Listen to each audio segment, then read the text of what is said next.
damai Pak, datang Pak. Kita hanya mengharapkan sampai. Kalau nanya Anda siapa? Anda siapa? Iya kan saya tanya tadi, kamu siapa, perkenalkan. Saya mau kan kemari. ada secara Islami. Enggak, saya maunya. Kita ngomong. Tapi kami tidak mau P3 ini dirusak. Kami tidak mau, malu kita dengan begini. Tidak niat kita untuk merusak gitu. Dan tidak ada niat rusak bagaimana? Dipertontonkan di media.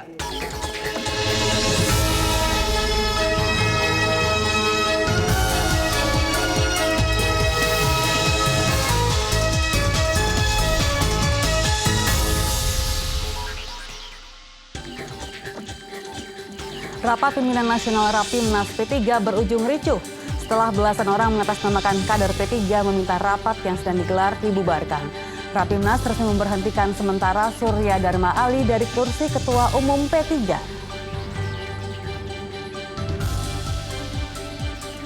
Kementerian Pendidikan dan Kebudayaan akan menutup Taman Kanak-Kanak Jakarta International School karena tidak memiliki izin.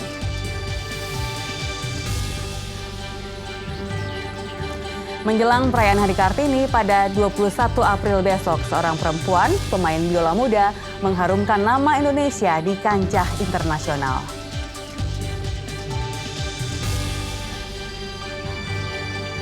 Halo, selamat pagi saudara. Di penghujung akhir pekan, Kompas Pagi hadir mengisi informasi Anda. Tadi malam rapat pimpinan nasional P3 diwarnai kericuhan dan memutus pemberhentian sementara Ketua Umum Surya Dharma Ali. Informasi ini selengkapnya akan dihadirkan di Kompas Pagi hari ini. Dan di paruh kedua akan ada dialog dengan Kartini masa kini. Saya Dinar Dianti, inilah Kompas Pagi selengkapnya untuk Anda.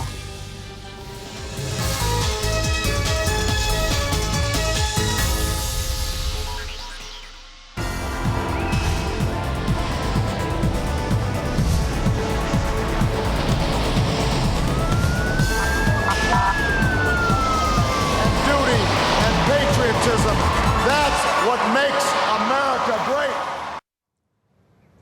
Saudara, tim penyelamat terus mencari korban tenggelamnya kapal feri Sewol yang tenggelam pada Rabu lalu. Hingga kini 32 korban tewas sudah ditemukan oleh tim penyelamat. Sebuah kapal laut serbu amfibi milik Angkatan Laut Amerika Serikat USS Bonhomme Richard turut membantu evakuasi korban kapal feri Sewol yang terbalik di perairan Korea Selatan. Amerika Serikat menambah area pencarian menjadi 15 mil laut dari lokasi karamnya kapal Sewol. Hingga kini tim investigasi masih terus mencari penyebab terbaliknya kapal feri yang mengangkut 476 penumpang ini.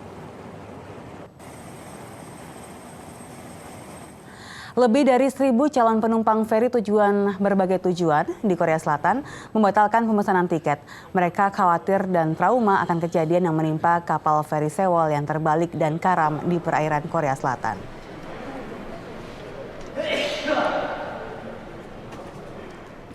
Saudara, masih dari informasi seputar kapal tenggelam, pencarian korban tenggelamnya kapal Sewol di Korea Selatan telah memasuki hari ketiga. Hingga Sabtu kemarin, petugas penyelamat menyatakan jumlah korban bertambah menjadi 32 orang, sedangkan lebih dari 200 orang lainnya masih hilang.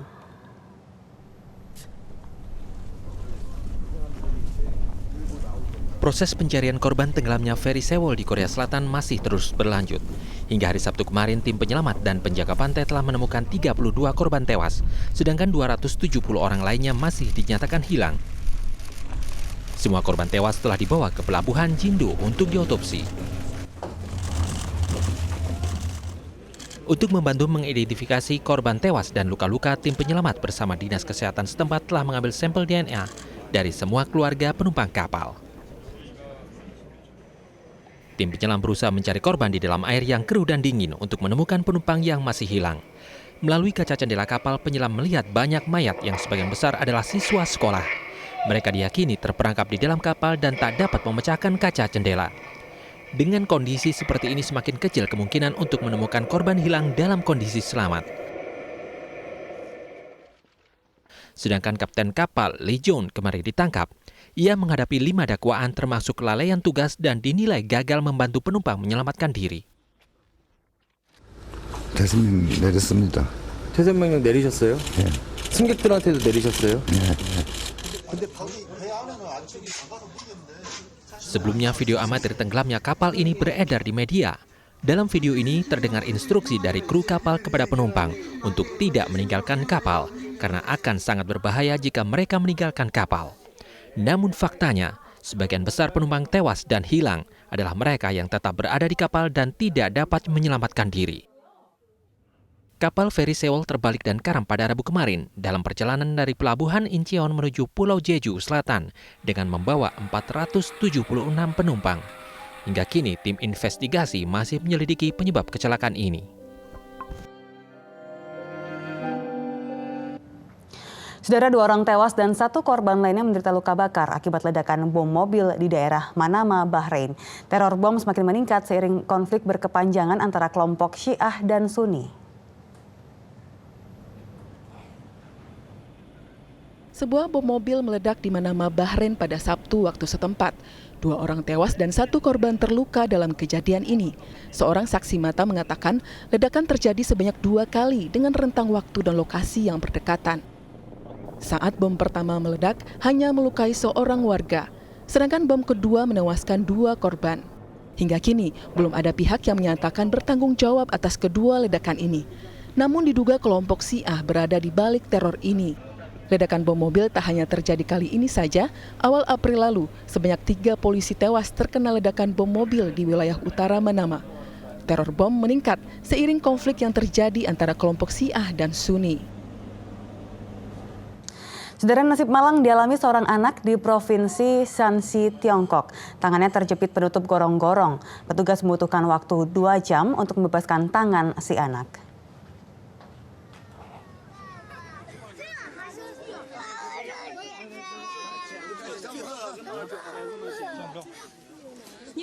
Sejumlah petugas pemadam kebakaran di Provinsi Shanxi, Tiongkok terus berusaha menyelamatkan anak kecil yang tangannya terjepit dalam penutup gorong-gorong. Tim penyelamat mencoba mengolesi tangan si anak dengan pelumas tetapi tidak berhasil. Akhirnya tim penyelamat terpaksa menggunakan pemotong hidrolik. Proses penyelamatan yang memakan waktu hampir 2 jam ini pun membuahkan hasil. Tangan si anak dapat dilepaskan dari jeruji penutup gorong-gorong tanpa sedikit pun menimbulkan luka. Hingga kini belum diketahui mengapa tangan si anak malang ini bisa terjebak di penutup gorong-gorong.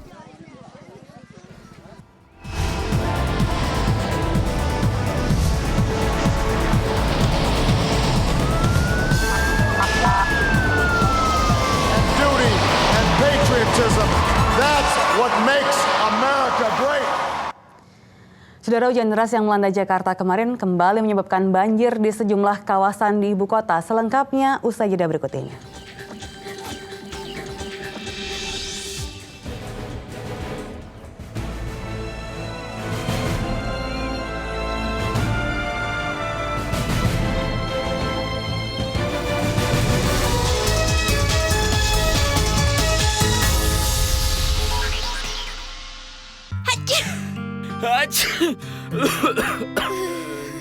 Kalian berdua perlu Procold. Kamu flu, minum Procold Flu. Kalau aku... Kamu flu disertai batuk, minum Procold Flu dan batuk. Procold, andalan saat flu. Makin lengkap dengan Procold Flu dan batuk. Atasi flu disertai batuk.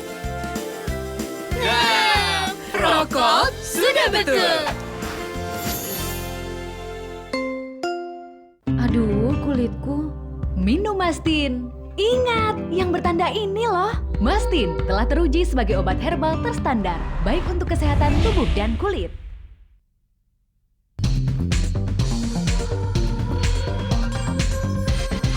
Kulit manggis, ya Mastin. Mastin, good. Kulit manggis, ya Mastin. Mastin, good. Kulit manggis, ya Mastin. Mastin, good. Kalau saya sih Indonesia biar tambah maju aja dan terbebas dari korupsi. Indonesia harusnya tuh bersih. Semuanya baik nah. Aku ingin Indonesiaku selalu satu dan selalu maju. Aku yakin Indonesiaku siap untuk semangat baru. Datang dan memilih, datang pilih coblos pilih presiden.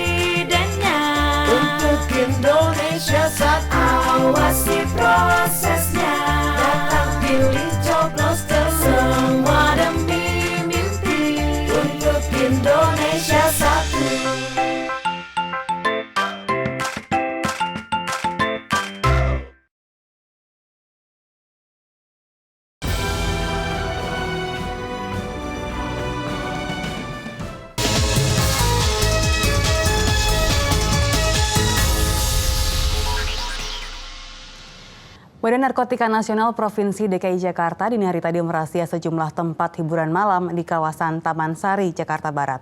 Dalam razia ini puluhan pengunjung dipastikan positif menggunakan narkoba. Sejumlah pengunjung tempat hiburan malam di wilayah Jakarta Barat ini kembali jadi sasaran penggeledahan petugas gabungan Badan Narkotika Nasional DKI Jakarta, petugas TNI dan aparat kepolisian. Dari tes urin yang dilakukan dalam razia ini, puluhan pengunjung positif menggunakan narkoba. Narkoba yang paling banyak dikonsumsi pengunjung adalah jenis sabu dan pil ekstasi. Tidak hanya menahan pelaku, polisi juga menyita sejumlah barang bukti narkoba yang belum sempat dikonsumsi. Para pelaku dan barang bukti kini berada di kantor Badan Narkotika Nasional untuk pemeriksaan lebih lanjut.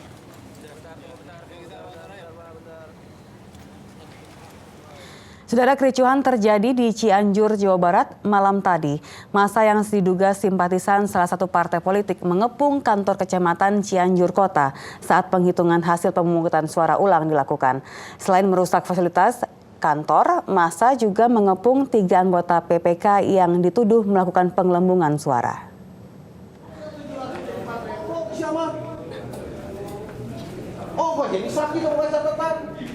Sejumlah warga meneriaki dan memaki-maki seorang saksi TPS. Mereka juga melakukan aksi perusakan terhadap kantor kelurahan. 3 anggota panitia pemilihan kecamatan dikepung di dalam sebuah ruangan. Aksi ini terjadi karena hasil penghitungan suara oleh anggota PPK berbeda jauh dengan hasil penghitungan suara di TPS dan PPS. Warga menuding anggota PPK telah melakukan penggelembungan suara untuk menguntungkan salah satu caleg. Petugas kepolisian segera datang ke tempat kejadian untuk membubarkan massa dan mengamankan 3 anggota PPK yang dikepung.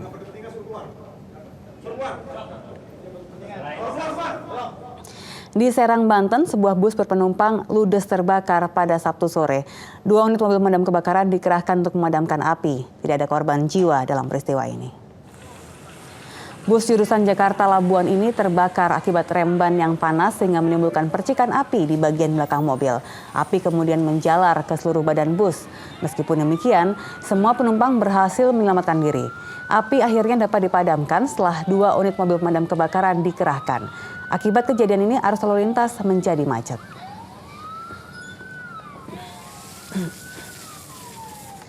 Saudara, hujan deras yang mengguyur Jakarta pada Sabtu sore menyebabkan genangan di sejumlah titik di ibu kota. Tak hanya itu, hujan deras juga menyebabkan banjir setinggi 2 meter sehingga membuat sebagian warga di Pancoran, Jakarta Selatan kembali mengungsi. Hujan deras yang mengguyur Jakarta sejak Sabtu sore menyebabkan genangan di sejumlah titik di ibu kota. Di Jalan Es Parman, Grogol, Jakarta Barat, tinggi genangan mencapai 60 cm. Air luapan Kali Grogol yang menggenang di ruas Jalan Es Parman dari arah Tomang menuju Grogol dan sebaliknya sepanjang 100 meter. Genangan ini menyebabkan antrean kendaraan sepanjang 5 km hingga ke kawasan Semanggi. Genangan air yang tinggi juga membuat sejumlah kendaraan roda 2 dan 4 terjebak banjir. Hujan deras selama 1 jam membuat Jalan Arjuna Selatan, Kebun Jeruk, Jakarta Barat terendam setinggi 50 cm, sehingga tidak bisa dilintasi kendaraan terutama kendaraan roda 2. Kondisi ini membuat sejumlah pengendara terpaksa memutar arah dan mencari jalur alternatif lain. Sedangkan di Pancoran, Jakarta Selatan, banjir setinggi 1 hingga 2 meter menggenangi pemukiman warga. Selain akibat hujan deras yang mengguyur Jakarta sejak siang hari, buruknya sistem pembuangan air di wilayah ini membuat banjir tak terelakkan. Aktivitas warga pun terganggu, bahkan usaha konveksi milik salah satu warga terpaksa merugi akibat terendam banjir. Ketinggian air di Jalan Pegang Saan Timur, Jakarta Pusat mencapai 20 hingga 30 cm. Tidak ada kemacetan yang ditimbulkan akibat genangan air ini, namun pengendara yang melintas terpaksa memperlambat kendaraan mereka agar genangan air tidak mengenangi bagian penting kendaraan. Tingginya genangan air membuat kemacetan parah di ruas Jalan Gunung Sahari, Jakarta Pusat. Banjir yang terjadi merupakan luapan dari sungai yang berada di sisi jalan.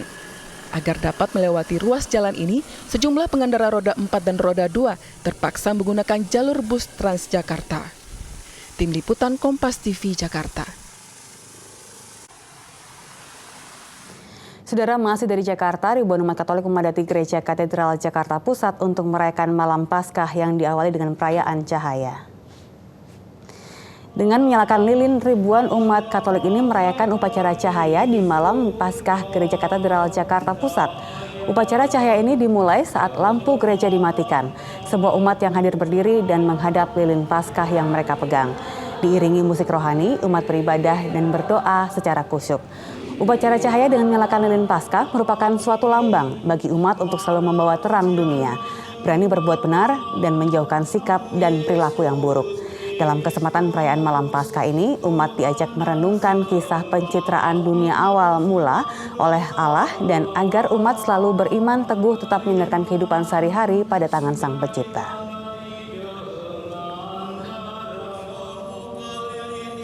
Saudara, kita beralih ke Flores. Pemakaman 7 korban tewas akibat terbaliknya kapal motor di Larantuka, Flores Timur, Nusa Tenggara Timur dilangsungkan secara massal. Meninggalnya para korban ini menjadi pukulan berat bagi keluarga. Pemakaman didahului misa arwah yang dipimpin oleh Uskup Larantuka. Isak tangis keluarga korban tewas akibat tenggelamnya kapal motor Panca Kurnia saat membawa rombongan prosesi Semana Santa di Larantuka, Flores Timur, NTT tak terbendung. 6 jenazah korban dibawa menuju gereja Santo Ignatius Uwai Balun, Larantuka untuk didoakan dalam misa arwah. Jenazah kemudian dimakamkan ke pekuburan umum Lewolere. Sementara 1 korban tewas lainnya atas nama Andreas Kleden dikuburkan dalam waktu yang bersamaan di kota Lewoleba, Kabupaten Lembata. Musibah kapal terbalik di Larantuka, Flores Timur, NTT menorehkan luka bagi keluarga korban tewas. Anggota keluarga yang mendatangi ruang jenazah tak kuasa menahan air mata.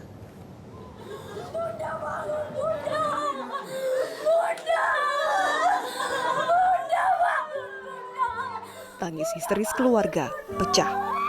Seakan tak percaya, prosesi ziarah di hari Jumat Agung malah berujung maut. Sang biarawati, Suster Epi Viani, menjadi korban tenggelamnya kapal yang mengangkut para peziarah. Suster Epi meninggalkan para anak asuhnya di panti asuhan. Sang ibu sudah berpulang untuk selamanya. Suster Epi Viani adalah salah satu peziarah prosesi Semana Santa di Larantuka, Flores Timur, Nusa Tenggara Timur. Kapal naas yang terbalik merenggut nyawanya dan 6 korban lain di hari peringatan wafatnya Sang Kristus. Tim Liputan, Kompas TV. Saudara, duka juga dirasakan oleh korban kasus kekerasan seksual. Terungkapnya kasus ini yang menimpa murid TK di Jakarta International School, Cilandak, Jakarta Selatan, turut mengungkap legalitas taman kanak-kanak itu. Direktur Jenderal PAUDNI Kementerian Pendidikan dan Kebudayaan akan menutup TK JIS karena tidak memiliki izin. Pihak Dijen Pendidikan Anak Usia Dini menemukan sejumlah pelanggaran terkait izin pendirian TK JIS. Selain itu, tenaga pendidik yang kebanyakan adalah warga asing juga dipertanyakan. Kurikulum yang dipakai TK JIS pun tidak sesuai dengan kurikulum Indonesia, seperti tidak adanya mata pelajaran bahasa Indonesia dan agama. Dirjen Pendidikan Anak Usia Dini meminta semua sekolah internasional menyesuaikan diri dengan aturan pemerintah Indonesia.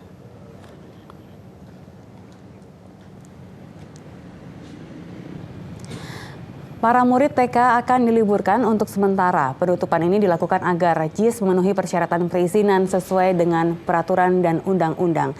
Sebelumnya diketahui TK JIS belum mengantongi izin. JIS hanya mengantongi izin untuk menyelenggarakan pendidikan tingkat SD, SMP, dan SMA. Kurikulumnya itu kurikulum Indonesia. Jadi artinya ada PPKN-nya, ada bahasa Indonesianya, ada sejarah Indonesianya, gitu ya.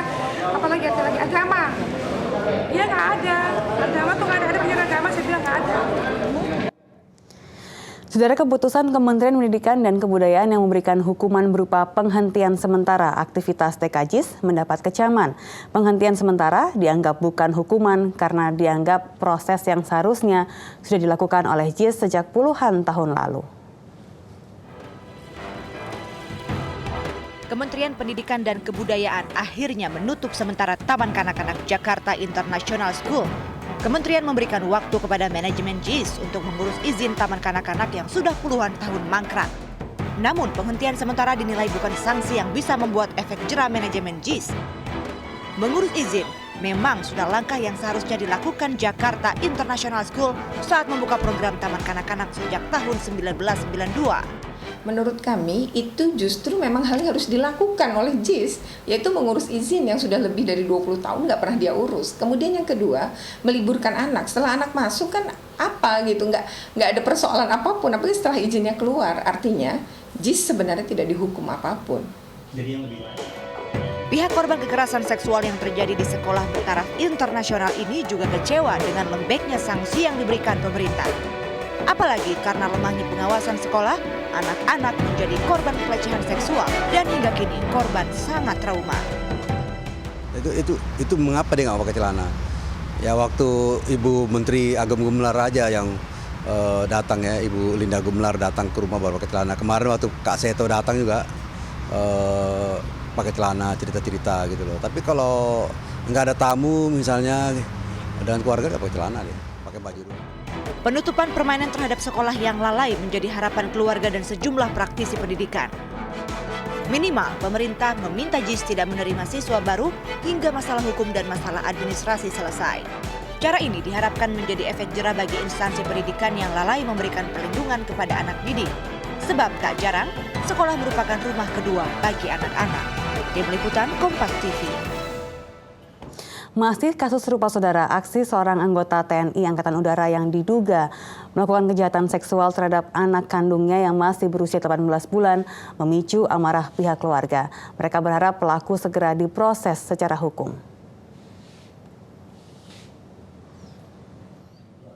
Kasus kejahatan seksual terhadap anak berusia 18 bulan yang diduga dilakukan oleh ayah kandungnya yang juga seorang anggota TNI Angkatan Udara di Medan, Sumatera Utara, tengah menjadi sorotan publik. Meski demikian, belum ada kejelasan proses hukum dari pihak kepolisian ataupun Provos TNI Angkatan Udara. Keluarga yang geram kemudian melaporkan kasus ini kepada Komnas Perlindungan Anak Pokja Medan untuk mendapat pendampingan dalam proses hukum. Keluarga mengaku aksi amoral yang diduga kuat dilakukan oleh Peltu MYK ini tidak bisa ditoleransi lagi. Ke bidan itu, terus dengan hati saya menggeletar, kaki saya menggeletar, saya tengok itu kemaluannya, alat vitalnya, sampai saya mengucap, ya Allah ya Robbi ya na, aduna. Terus adik saya bilang, ada apa kak, Darussa, sabar ya Naya, sabar ya Naya. Kasus berawal ketika sang anak dibawa ayahnya berjalan-jalan. Saat pulang, korban menangis menahan perih pada bagian kemaluan sehingga menimbulkan kecurigaan sang ibu. Dari hasil visum, tim dokter menyatakan selaput darah sang anak robek. Sang ibu curiga karena ayahnya tidak berusaha mencari siapa pelakunya. Tim Liputan Kompas TV. Saudara, pernikahan dua pangeran dari Puri Saren Bali akan jadi topik utama yang akan kami bahas di Ulas Kompas sesaat lagi.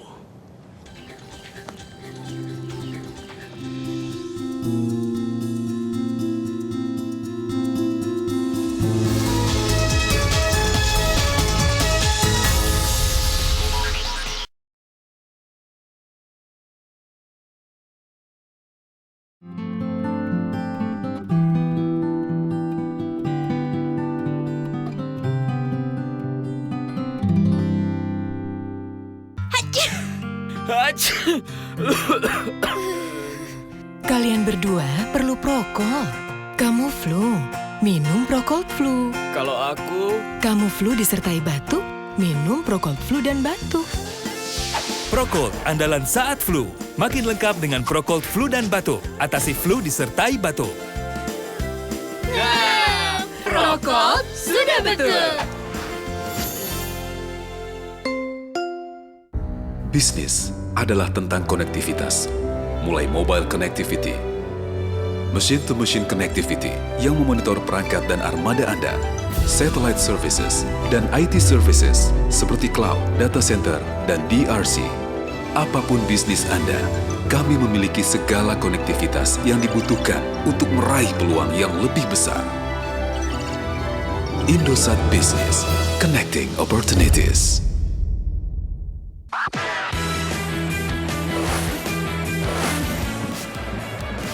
Hofmann, chance for Borussia Dortmund, and he's 3-0. Jonas Hofmann, I think Bayern will win. Royce, Mickey Mkhitaryan, and Borussia Dortmund take the lead. And it's Henry Mkhitaryan. Son, this game's alive. Good ball forward and a fantastic strike for the 2-0. Van. What a delightful free kick. Utake. Warner with his back to goal, but that doesn't matter. One shot. Marcus Foyler.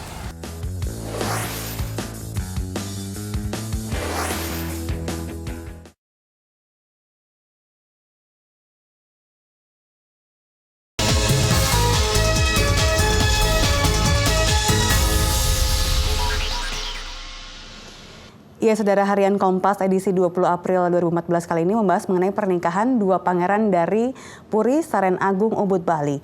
Kami akan ajak Anda untuk melihat di halaman Kompas hari ini. Ini bisa dikatakan adalah pernikahan royal wedding juga. Dan mengapa, Saudara? Karena di sini ada ribuan orang termasuk wisatawan ikut mengabadikan momen pernikahan saat kedua pengantin diarak dengan tandu mengelilingi wilayah Ubud. Lalu apalagi yang dibahas di Harian Kompas di akhir pekan ini, kami juga akan ajak Anda untuk melihat ke halaman hiburan. Di halaman hiburan Anda bisa melihat ada beberapa informasi diantaranya mengenai para gitaris.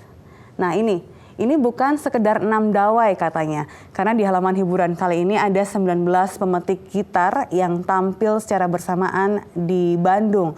Kalau Anda ingin mengikuti informasi lengkapnya, Anda bisa membaca Harian Kompas pagi ini. Dan kami juga akan membahasnya dalam Ulas Kompas berikut ini. Memasuki akhir pekan, Anda pemirsa Kompas TV dan juga pembaca Harian Kompas tentu saja menunggu topik-topik menarik yang akan kami bahas. Kali ini, hari Minggu 20 April 2014, saya Friska Clarissa akan membahas topik di Harian Kompas bersama dengan Wakil Editor Kompas Minggu, Frans Hartono. Selamat pagi, Mas Frans. Selamat pagi, Friska. Kalau kita lihat yang menarik di minggu ini adalah ada perkawinan agung atau royal wedding di Ubud. Dan kalau kita melihat sambutan rakyat begitu luar biasa. Bagaimana Kompas memandang relasi antara penguasa, dalam hal ini raja, dengan rakyatnya di Ubud? Ya, ini menarik. Ini perkawinan tradisi yang sangat megah. Ibaratnya royal wedding. Dari sisi spektakelnya, pemandangannya itu menarik. Dua pasang pengantin, pangeran yaitu ya, itu diarak menggunakan tandu, keliling di jalan raya. Bayangkan kalau kita royal wedding di London, bagaimana mereka naik kereta kencana, bisa dilulukan rakyat. Ini yang terjadi di Ubud ini seperti ini, tetapi diarak dengan tandu. Memang seperti inilah keadaannya. Yang menarik dirasakan rakyat di sana itu apa yang namanya kehadiran negara, kehadiran penguasa di tengah rakyatnya itu begitu terasa. Selama ini kan kita suka mendengar negara tidak hadir, negara tidak menyatu dengan rakyatnya. Nah, di Ubud ini benar-benar hubungan nyata apa yang bisa kita lihat antara rakyat dan juga raja di Ubud Bali? Ya, yang menarik di Ubud ini pilar yang menjadi pilar utamanya itu raja, rakyat, dan pariwisata. Ini menarik karena kultur di Bali, di Ubud itu yang melahirkan ritual-ritual di dalam perkawinan itu adalah kultur agraris. Nah, ketika Bali terjadi transformasi dari agraris menjadi pariwisata sebagai industri ekonominya, itu mereka bisa melakukan adaptasi. Yang melakukan adaptasi itu bukan hanya penguasa di Puri, tapi juga secara bersama-sama, secara setara itu dengan rakyatnya. Itu memang satu sikap budaya yang menarik, artinya tidak rigid, tidak kaku, menolak, bertahan, ada resistensi enggak, tapi memang menyesuaikan dengan kondisi. Budaya apa saja yang bisa ditafsirkan di kehidupan saat ini, Mas Frans? Kalau di ritual ini kita menarik sekali, di ritual bagian dari ritual perkawinan ini ada adat yang masih bukan warisan dari kultur agraris, misalnya menghela sapi. Pasangan-pasangan mempelai pria itu menghela sapi, mengitari. Karena memang kebiasaan saat ini juga masih seperti itu. Lalu membelah tanah, kemudian menebar benih. Ini kan sebuah kerja. Nah, apakah masih relevan kultur seperti itu dihadirkan di dalam menjadi bagian dari ritual pertanian? sosiolog dari Perancis, Jean Cocteau, yang kemudian bermukim di Bali, itu menafsir, bukankah itu esensi dari kerja keras? Kerja keras lebih dahulu untuk kemudian memetik hasilnya. Itu masih relevan nilai-nilai yang terkandung di dalam ritual-ritual di dalam perkawinan di Puri Ubud ini. Nilai baru yang muncul dari kebiasaan masyarakat Ubud ini seperti apa Kompas melihatnya? Begini, kalau dari sisi penerimaan dalam modernitasnya itu begini, Puri Ubud ini memang sangat terbuka. Dulu yang namanya kriya yang terkait yang digunakan dalam ritual Bali itu termasuk diantaranya itu seni rupa. Nah, ketika pelukis Bunet dan Walter Spies itu datang di Ubud tahun 1920-an, ini disambut oleh Raja Ubud di Puri yang sama. Itu mereka melatih seniman-seniman Ubud, perupa Ubud, sehingga melahirkan seni rupa Bali yang kita kenal saat ini. Dan karyanya mereka saat itu juga sudah diperkenalkan ke pengamat seni rupa di Eropa. Kalau yang saya tangkap berarti Puri atau kerajaan ini juga jadi salah satu lokomotif perubahan seperti itu ya Mas. Dari kalau dulu misalnya kebudayaan agraris yang masih diterapkan, begitupun dengan pariwisata yang masih terus dijalankan hingga saat ini. Artinya dia bisa beradaptasi dengan kondisi zaman, tidak dalam pengertian yang negatif. Tapi tidak merubah tapi mengadaptasi. Memberi tanpa menghilangkan nilai-nilai luhur yang sudah terkandung di dalam dalam budaya agraris. Dan juga Puri atau kerajaan ini seperti sumber kemakmuran justru bagi rakyatnya ya Mas. Iya, jadi begini, di satu sisi fungsi dari Puri, fungsi dari raja itu memang mensejahterakan rakyat. Seperti itulah sebenarnya makna dari politik itu ya, mensejahterakan kota. Dalam hal ini mensejahterakan warga yang tinggal di dalam wilayah kekuasaan Puri. Rakyat tidak menganggap penguasa itu sebagai penindas, tapi pemberi kemakmuran. Sampai sekarang ini masih berjalan yang seperti itu. Di sini ada contoh yang meliput itu rekan kita, Putu Fajar Arjana, wartawan Kompas. Ada seorang penari yang dari umur 14 tahun itu menari di Puri Ubud, menari di Puri Saren ini, sampai sekarang umurnya 46. Dia menari di situ menggunakan tempat di Puri itu, tapi tanpa dipungut biaya. Sementara dia sendiri secara menari itu menjadi penghidupan dia. Artinya apa? Pariwisata itu memberi penghidupan pada rakyatnya. Dan Mas Frans, juga yang jadi sorotan adalah ini ada konser super gitaris. Kita juga kemarin lihat di BBJ, di Bentara Budaya Jakarta juga ada konser gitaris ini. Apa yang Kompas lihat menarik dari gitar ini? Bukan hanya alat musik saja, tapi ada makna lainkah dari konser yang digelar beberapa waktu ini? Iya, kalau kita melihat aksi gitaris di panggung yang rock, yang serba gaya, itu kan sebenarnya hanya bagian dari itu. Dan betapa sambutan masyarakat juga luar biasa, antusiasme masyarakat untuk melihat konser seperti ini ya Mas? Iya, ini modelnya memang sama. Gitar sekarang menjadi superstar. Bukan orangnya, tapi gitarnya menjadi superstar. Dulu di Bentara Budaya, teman-teman gitaris mengadakan acara charity untuk disumbangkan kepada korban bencana. Nah, sekarang mereka dengan model yang sedikit agak berbeda. Dulu 50 orang, sekarang lebih kecil, sekitar 20-an begitu, mengadakan konser dengan pola yang sama. Gitar tidak lagi menjadi sekedar alat entertainment untuk menghibur orang, tapi juga punya fungsi sosial untuk membantu orang lain. Ini kan menarik, bukan alat yang sifatnya individualis. Memang seorang gitaris akan bermain sesuai dengan menjadi ekspresi individu. Tapi itu kemudian ditarik ke dalam spektrum yang lebih lebar. Gitar mempunyai fungsi sosial, itu tadi yang kita omongin. Jadi kepedulian ini juga bisa disampaikan lewat musik, dan musik ini jadi salah satu media untuk membangun kepedulian masyarakat banyak, saling membantu di sana. Terima kasih Mas Frans untuk waktunya di pagi hari ini. Selamat beraktivitas kembali. Selamat pagi. Dan lebih lengkap dapat Anda simak di Harian Kompas edisi hari ini, Minggu 20 April 2014. Saya Friska Clarissa undur diri. Sampai jumpa.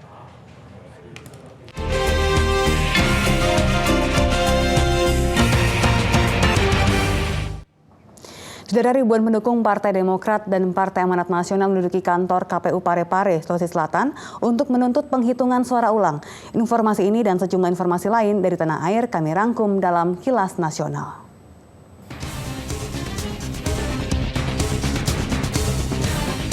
Ribuan pendukung Partai Demokrat dan Partai Amanat Nasional PAN menduduki kantor KPU Parepare, Sulawesi Selatan untuk menuntut penghitungan ulang suara. KPU dan Panwaslu pun mengabulkan tuntutan massa. Namun bukan hanya untuk melaksanakan pemilihan umum ulang, melainkan hanya mencocokkan data calon legislatif. Massa merasa dikecewakan KPU dan akan melaporkan kasus ini kepada pihak kepolisian. Sebuah minibus ringsek tertabrak kereta api di perlintasan tanpa palang pintu di Gerobokan, Jawa Tengah. Mobil yang ditumpangi 4 penumpang ini terpental sejauh 10 meter. Akibatnya 4 penumpang terluka dan kini dirawat di Rumah Sakit Purwodadi, Jawa Tengah. Belum diketahui penyebab pasti kecelakaan. Dugaan sementara kecelakaan terjadi akibat kelalaian sopir. Perayaan Paskah di Ambon, Maluku pada Sabtu malam diramaikan dengan pawai obor dan lampion oleh ratusan warga. Mereka bersuka cita atas kemenangan Yesus yang dibangkitkan dari kematian. Walau berlangsung pada malam hari, pawai Paskah ini tetap mendapatkan perhatian dari masyarakat. Tim Liputan Kompas TV. Iya, saudara, tadi adalah Kilas Nasional. Lalu bagaimana dengan sekilas liburan Anda? Kalau kita menghabiskan liburan panjang, tentu tidak lengkap rasanya jika tidak berkunjung ke tempat wisata. Apalagi banyak objek wisata di Indonesia yang menyimpan daya tarik tersendiri. Sejumlah tempat ini bisa menjadi referensi untuk Anda. Eksotisme Gunung Bromo di Probolinggo, Jawa Timur masih menjadi primadona wisatawan lokal maupun mancanegara. Terbukti, ribuan wisatawan menghabiskan liburan panjang mereka di gunung berapi ini sejak Jumat kemarin. Mereka hilir mudik di area wisata Gunung Bromo dengan hanya sekedar berjalan kaki, berkuda, dan tak ketinggalan mengabadikan pesona alam di sekitar gunung. Diperkirakan keramaian pengunjung akan mencapai puncaknya pada hari ini. Lebih dari 4.000 wisatawan memadati kawasan wisata alam Ciwidey, Bandung, Jawa Barat. Meski diguyur hujan dan diselimuti asap tebal, pengunjung tetap antusias untuk berkunjung ke salah satu objek wisata favorit ini. Pengunjung tak mau melewatkan pesona Kawah Putih yang memang menyimpan pesona alam dan eksotis. Menghabiskan masa liburan panjang, banyak objek wisata religi yang bisa dikunjungi. Salah satunya Goa Maria Sendang Jatiningsih di Sleman, Yogyakarta. Walau berada di kawasan terpencil, objek wisata religi bagi umat Katolik ini selalu ramai dikunjungi.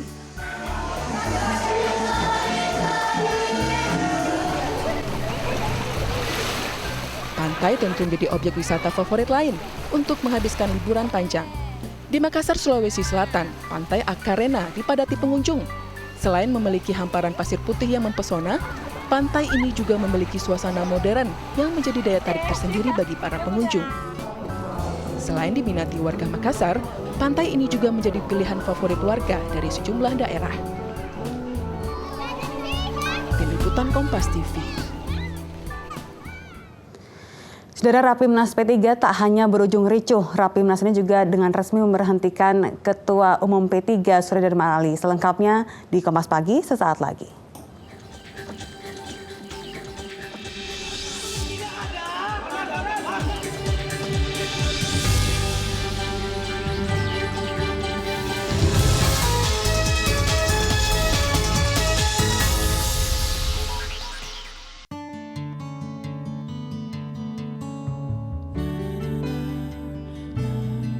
Keturunan diabetes 6 kali lebih beresiko terkena diabetes. Cegah mulai sekarang. Ganti gula Anda dengan Tropicana Slim. Di bawah pengawasan mutu yang sangat ketat, berkhasiat memelihara kesehatan tubuh. Mastin. Good. Mastin. Good. Di bawah pengawasan mutu yang sangat ketat, berkhasiat memelihara kesehatan tubuh. Mastin. Good. Mastin. Good. Hai pemirsa, selamat datang di Room Rescue. Saya Iwet Ramadan. Rasa rumah Anda seperti kapal pecah?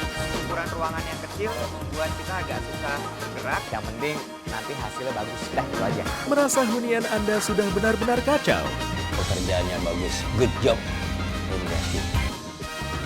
Room Rescue. Minggu pukul 10.30. Kompas TV, Inspirasi Indonesia. Mati-matian menjauhi zona degradasi di pertandingan pekan ini. VfB Stuttgart versus Schalke 04, Minggu 20 April pukul 22. Bundesliga di Kompas TV.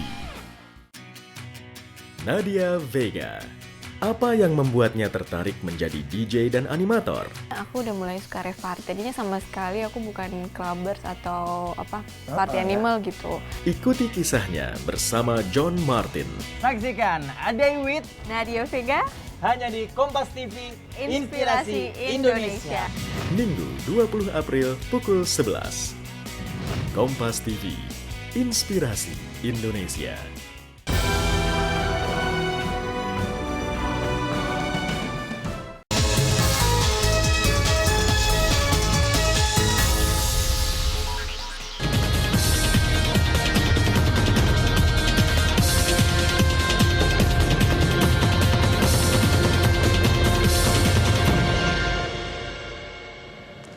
Suasana panas terkait penghitungan suara pemilu legislatif tampak di sejumlah wilayah.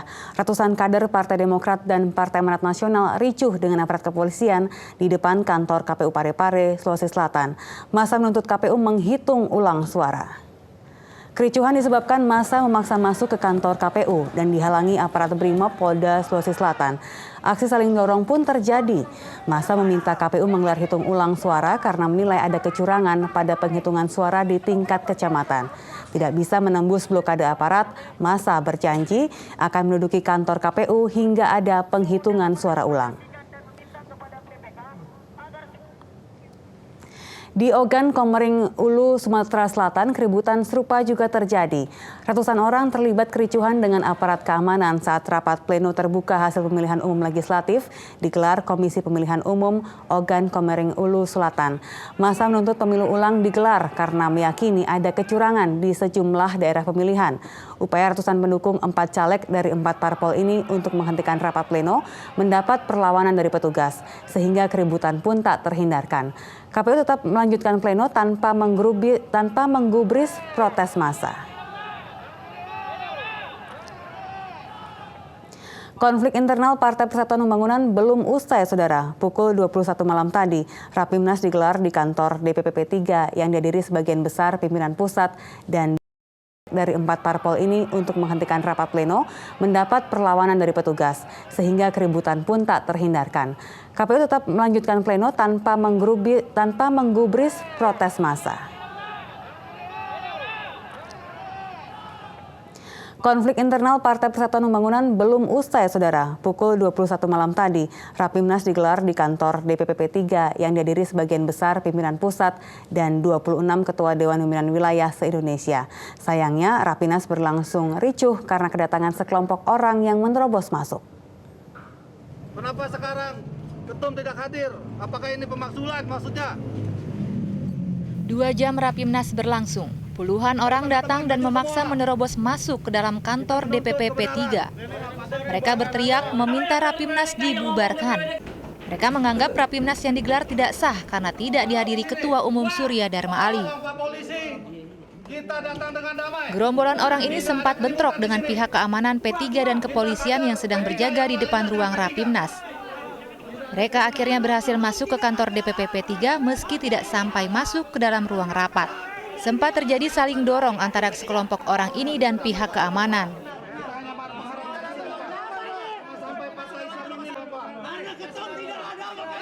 Rapimnas P3 digelar tanpa kehadiran Ketua Umum Surya Dharma Ali. Keputusan menyelenggarakan Rapimnas diambil dalam rapat harian yang digelar pengurus P3 pada Jumat kemarin. Tujuan dari Rapimnas ini adalah untuk menyelesaikan konflik internal di tubuh P3. Tim Liputan Kompas TV. Meski sempat diwarnai kericuhan, Rapimnas P3 semalam berlangsung tuntas dengan keputusan yang cukup mencengangkan. Rapimnas memutus untuk memberhentikan sementara Surya Dharma Ali dari kursi Ketua Umum P3. Rapimnas yang berlangsung selama 5 jam dan dihadiri petinggi partai serta 26 ketua Dewan Perwakilan Wilayah resmi memberhentikan sementara Surya Dharma Ali dari kursi Ketua Umum P3. Hasil rapat pengurus harian Dewan Pimpinan Pusat Partai yang dilaksanakan pada Jumat 18 April 2014 untuk menegaskan salah satu atau beberapa di antaranya adalah P3 belum menentukan koalisi kepada partai dan capres manapun, termasuk Partai Gerindra dan Capres Prabowo Subianto yang kemarin disampaikan dukungannya oleh Ketua Umum. Selain itu, Rapimnas juga menetapkan Wakil Ketua Umum P3 Emron Pangkapi mengisi posisi Ketua Umum. Rapimnas juga memutuskan P3 akan menyelenggarakan Musyawarah Kerja Nasional ketiga pada 23 April mendatang. Selain itu, hasil Rapimnas juga memutuskan pemecatan yang dilakukan oleh Surya Dharma Ali terhadap 6 orang kader P3 dinilai tidak sah karena tidak sesuai dengan prosedur di dalam partai. Dan kita masih akan menyelenggarakan permusyawaratan berikutnya dalam bentuk musyawarah kerja nasional untuk menentukan pasangan koalisi Partai Persatuan Pembangunan dan juga Capres Partai Persatuan Pembangunan. Kemudian yang kedua, menganulir seluruh surat keputusan yang telah diterbitkan secara tidak sah atau tidak pernah mengakui ada seluruh keputusan pemecatan yang diterbitkan secara tidak sah terhadap sejumlah nama fungsionaris partai, baik yang diberhentikan sebagai anggota maupun diturunkan atau dirotasi jabatannya, sehingga semua fungsionaris partai berada pada posisi status quo, baik Bapak Suharso Monoarfa maupun Saudara Musyafa Nur, mungkin bisa angkat tangan Pak Musyafa, kemudian Saudara Fadli Nurzal, Ketua Sumatera Utara, kemudian Ketua Sulawesi Selatan, Saudara Amir Uskara, dan juga Ketua DPW Jawa Barat, Saudara Rahmat Yasin. Kisruh di tubuh P3 berlanjut seiring dukungan Surya Dharma yang semakin gencar kepada Prabowo Subianto. Tindakan Surya Dharma ini dianggap menyalahi hasil Mukernas P3. Keputusan mengadakan Rapimnas Sabtu malam tadi seolah dilakukan tergesa-gesa. Dipercepatnya Rapimnas diakui internal partai karena dinamika kondisi politik di tubuh partai berlambang Ka'bah ini. Lantas, bagaimana Surya Dharma Ali menanggapi hasil Rapimnas ini? Tampaknya bola panas di tubuh P3 masih akan terus bergulir. Tim Liputan Kompas TV Jakarta. Aroma perpecahan di tubuh Partai Persatuan Pembangunan atau P3 memang sudah tercium sejak masa kampanye. Kehadiran Sang Ketua Umum Surya Dharma Ali pada kampanye terbuka Gerindra berbuntut panjang, hingga akhirnya terjadi pemecatan Wakil Ketua Umum dan digelarnya Rapimnas malam tadi. Rapimnas P3 yang digelar Sabtu malam tadi bisa dibilang ujung dari kisruh internal partai yang semakin hari semakin panas. Berawal dari minggu lalu, sejumlah pengurus dari 27 DPW P3 menggelar rapat tertutup di Sentul, Bogor, Jawa Barat. Rapat pun menghasilkan keputusan, mendesak DPP P3 agar memberi sanksi kepada Sang Ketua Umum. Sanksi bagi Ketua Umum P3 ini menyusul manuver politik Surya Dharma Ali yang merapat ke Partai Gerindra sebelum pemilu legislatif 9 April lalu. 23 Maret dalam kampanye terbuka Gerindra, Surya Dharma bahkan ikut berorasi menyampaikan dukungan kepada Prabowo sebagai calon presiden.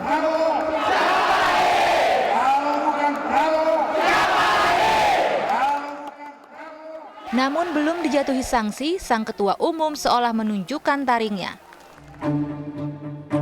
Surya Dharma lebih dulu memecat Wakil Ketua Umum P3 Suharso Monoarfa dan 4 Ketua Dewan Pimpinan Wilayah. Selain dipecat dari jabatannya, kelima orang ini juga dipecat sebagai kader P3. Menanggapi pemecatan ini, Suharso menyebut langkah Surya Dharma Ali sebagai tindakan yang otoriter untuk menyelamatkan tampuk kekuasaan.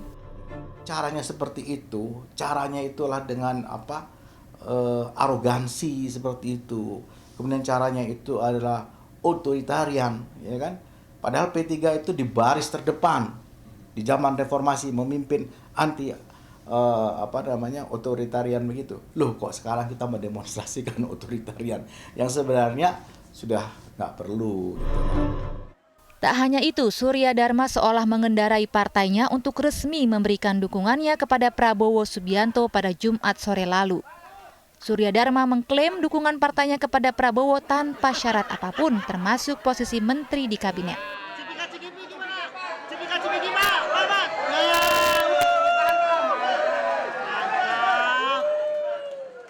Partai Persatuan Pembangunan tidak mempersyaratkan mendapatkan posisi sebagai calon wakil presiden dan juga tidak mempersyaratkan mendapatkan kedudukan sejumlah menteri apabila Pak Prabowo dapat memenangkan kompetisi pada Pilpres yang akan datang. Semakin panas, Rapimnas pun akhirnya digelar malam tadi.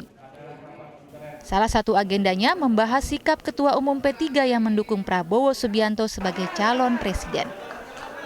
Perpecahan di tubuh P3 pun seolah semakin jelas dengan ketidakhadiran Surya Dharma Ali sebagai Ketua Umum dalam Rapimnas.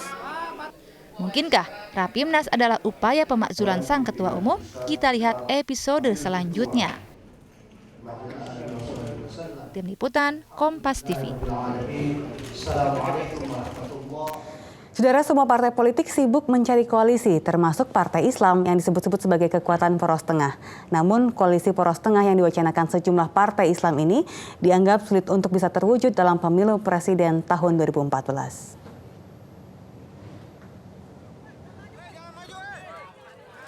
Partai Islam mulai merapatkan barisan dengan alasan menampung aspirasi umat Islam dan ingin mengusung capres sendiri. PKS, PAN, PKB, P3, dan PBB mulai merencanakan koalisi. Bukan tanpa alasan apabila partai-partai Islam ingin berkoalisi. Perolehan suara sementara partai berbasis massa Islam pada pemilu legislatif lalu mencapai 31,8%.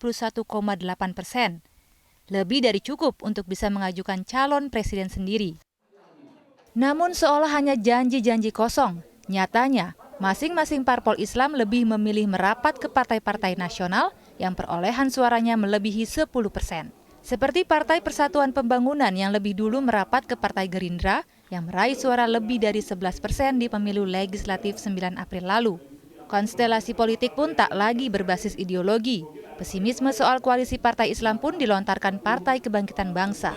Kalau koalisi-koalisi yang dibangun sekarang ini, termasuk koalisi berbasis partai Islam, saya kira kok agak sulit. Saya bukan berarti pesimis ya, tapi realitas politik saat ini memang agak sulit. Karena P3 belum sudah lari duluan kan, yang lain juga sudah punya masing-masing, sudah punya capres masing-masing, maupun cawapres masing-masing. Dan oleh karena itu bagi PKB saya sudah memberikan sinyal, memberikan isyarat bahwa PKB akan berkoalisi dengan partai berbasis nasionalis. Begitupun dengan Partai Amanat Nasional, merapatnya partai berbasis massa Muhammadiyah ini ke Partai Gerindra semakin jelas. PAN bahkan sudah menawarkan Ketua Umumnya Hatta Rajasa sebagai calon wakil presiden untuk mendampingi Prabowo Subianto. Dengan Mas Prabowo sangat bagus, peluang untuk koalisi Prabowo Hatta juga sangat besar ya. Tapi seperti yang saya sampaikan tadi, finalisasinya nanti pada saatnya nanti kita sekarang betul-betul komunikasi sangat intensif. Ya. Nasib Partai Islam pada pemilu 2014 diprediksi akan tetap sama dengan pemilu 2009. Pasalnya, Partai Nasionalis masih menjadi penentu format koalisi yang akan dibangun. Sulit. Sangat sulit. Yang paling mungkin partai Islam, 3 partai Islam misalnya atau bahkan PAN seperti 2009 itu kan nggak bisa dibilang poros Islam. Dia bergabung karena SBY. Kalau besok misal digiring dia bergabung karena Prabowo, dia bergabung karena capres Demokrat, sama saja kan gitu. Terciptanya koalisi poros tengah partai-partai Islam hanya bisa terwujud jika ada komitmen yang kuat. Selama partai Islam tak mementingkan ideologi, koalisi poros tengah hanyalah sebatas mimpi. Tim Liputan, Kompas TV. Saudara, gerilya Abu Rizal Bakri untuk menemukan pasangan sebagai calon wakil presidennya belum berhenti. Sabtu siang kemarin, makan siang Abu Rizal Bakri di Bali ditemani oleh Mahfud MD. Jelas ini bukan makan siang biasa, tetapi juga sembari mencari kecocokan untuk menjajaki kemungkinan maju bersama dalam pemilihan presiden mendatang. Makan siang yang dilakukan oleh Abu Rizal Bakri, calon presiden dan ketua umum dari Partai Golkar kemarin di Bali bukan makan siang biasa. ARB sedang menjajaki kecocokan dengan salah satu tokoh yang namanya saat ini beredar dalam bursa Capres dan Cawapres, Mahfud MD. ARB didampingi Wakil Ketua Umum Golkar Cicip Sutarjo serta tokoh lain partai ini yakni Fuad Hasan Mansur dan Erwin Aksa. Sementara Mahfud MD datang seorang diri. Kedua tokoh mengaku sudah sering melakukan diskusi. Besar kemungkinan saat ini ARB tengah menimang nama mantan Ketua Mahkamah Konstitusi itu untuk mendampinginya. Nama Mahfud diharapkan bisa mengambil suara dari basis massa NU. Iya, saya sejalan sama Mahfud bicara mengenai banyak sekali hal. tentang ekonominya bagaimana. Terutama juga kita bicara tentu tentang umat, pasti kita bicara tentang umat. Gitu. Ya. Pak Mahfud nggak apa-apa jadi cawapres, Pak? Ya enggak apa-apa dong, kita lihat kesepakatannya aja nanti ya. Sebelumnya, nama Mahfud MD sudah disodorkan oleh Ketua Dewan Pertimbangan Golkar Akbar Tanjung untuk mendampingi ARB. Saat ini Mahfud juga masuk dalam jajaran nama capres dari PKB. Jika duet ARB Mahfud terlaksana, Mahfud harus legowo turun kelas menjadi calon RI 2. Oki Irmanita, Noval Helmi, Nusa Dua, Bali. Iya, saudara, kita tinggalkan Capres, Cawapres, dan koalisinya. Kita akan bergabung dengan Niti Anissa dan Yan Rahman yang akan membahas mengenai perempuan-perempuan berprestasi di Bentara Budaya Jakarta, Palmerah Selatan. Silakan Yan Rahman dan Niti Anissa. Selamat pagi, Dian Ardianti, si perempuan hebat yang telah menyampaikan informasi di studio. Berbicara soal perempuan hebat menyambut Hari Kartini esok. Ya juga banyak sekali perempuan-perempuan. Kalau zaman dulu mungkin perempuan pakai kebaya. Tapi kalau sekarang perempuan-perempuan muda atau Kartini-Kartini muda yang memiliki prestasi begitu ya. Betul sekali. Beragam sebenarnya usianya. Ada yang masih muda sekali, ada yang cukup muda gitu kan, ada yang cukup dewasa. Tapi nanti kita akan hadirkan 2 orang perempuan narasumber kita pagi ini. Kita akan berbincang mengenai prestasi mereka, bagaimana mereka melalui kehidupan yang bisa menginspirasi orang banyak, terutama perempuan Indonesia. Dan juga akan ada kejutan dari Niti Anissa yang nanti akan melakukan sesuatu si perempuan muda ini atau Kartini muda ini. Nanti sesaat lagi tetap di Kompas Pagi.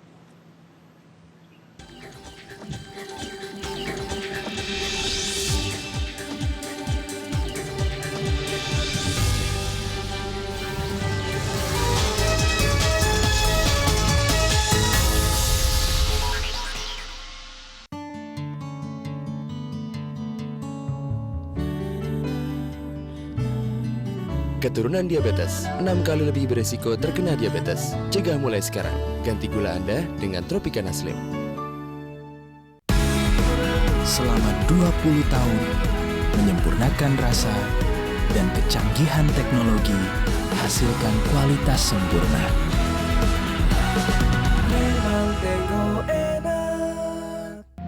Indonesia Super League.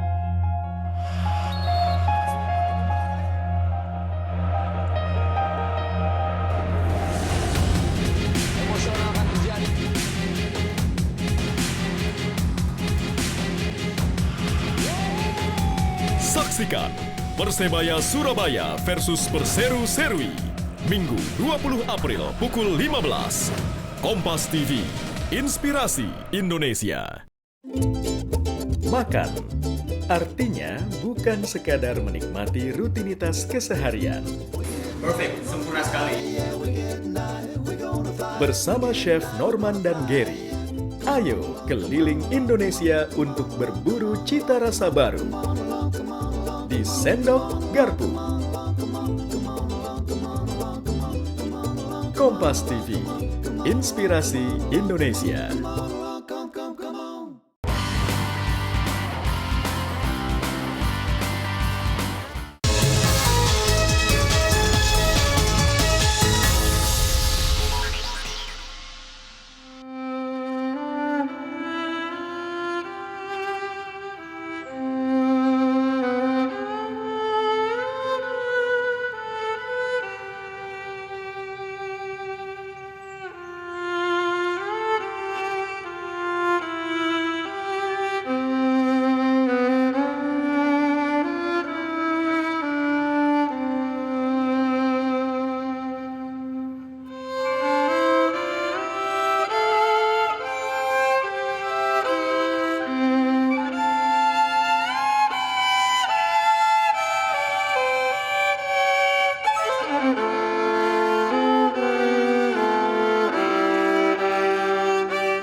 biasa pagi-pagi sesuai disuguhi dengan musik yang luar biasa. Apa kabar sayang? Baik. Ini Ea Grimonia, ini adalah salah satu perempuan muda yang hebat, berprestasi. Tidak hanya musisi profesional di usia sangat muda, tapi juga she's a scientist, ilmuwan ya. Sekarang sedang kuliah. Scientist ya. Dan kamu bisa memadukan dua hal tadi menjadi sesuatu yang sangat berprestasi. Ya. Luar biasa. Umur berapa saya? 18 nah. 18, saya juga beda-beda tipis. Tapi gak cuma aku nih yang pengen ngobrol sama kamu yang di rumah dan di sebelah saya, co-host saya juga pengen ngobrol sama kita kesana kali ya. Halo. Halo, hebat sekali ya saat ini yang datang. Saya juga gak kalah nih. Ini ada dua perempuan hebat pagi ini bersama kita. Apa kabar Ibu Tri? Nah, kalau tadi ini Tia sudah ditemani oleh Ea yang memainkan biola. Saya juga gak kalah nih. Teman saya juga nih ada Ibu Tri Fatma yang memang hebat sekali, pengemudi taksi. Pejuang ya. Mungkin orang melihatnya tidak lazim gitu ya, tapi ini merupakan sebuah profesi yang mulia juga. Kita akan ngobrol sambil duduk karena pagi-pagi. Ya silakan duduk. Silakan duduk. Ya. Oke. Tapi kalau tadi sambil main, kan tadi Ea sambil main biola ya, dan ditemani Nitya juga. Saya ngerecokin sebenarnya. Ngerecokin nih.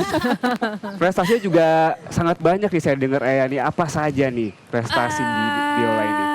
Waktu itu saya pernah menjadi juara keempat di kompetisi internasional biola 12 Genesis Musicales di Rumania. Terus ada juga tahun 2006 gitu ya? Iya, sekitar 2005-2006 lah ya. 9 tahun ya. 9 tahun kamu ngapain ya waktu itu? Main gundu. Terus juara 1 Cibiko Musik Festival. Dan tapi sebenarnya sih buatku yang namanya prestasi nggak harus sebagai penghargaan atau kejuaraan whatever kan.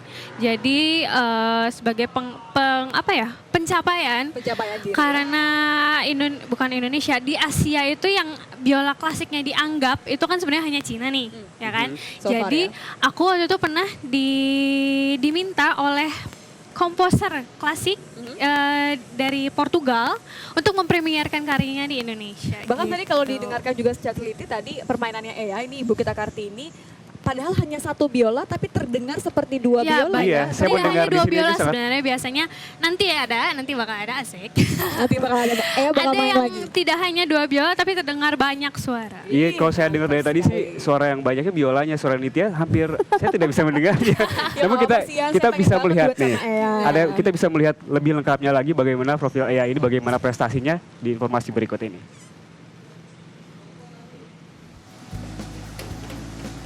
Violis muda asal Bandung, Ea Grimonia kini menjadi perbincangan hangat di media berkat kepiawaiannya memainkan biola. Anak pertama dari pasangan Carolina Esiana dan Heri Setioni ini mengharumkan nama Indonesia di kancah internasional.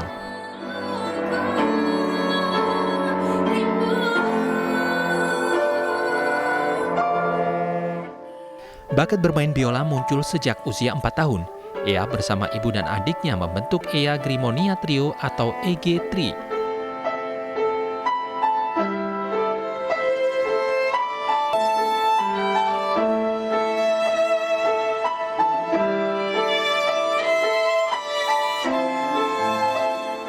Ea yang terlahir dengan darah musik yang kental berhasil memiliki single lagu yang berjudul Evolusi Cinta.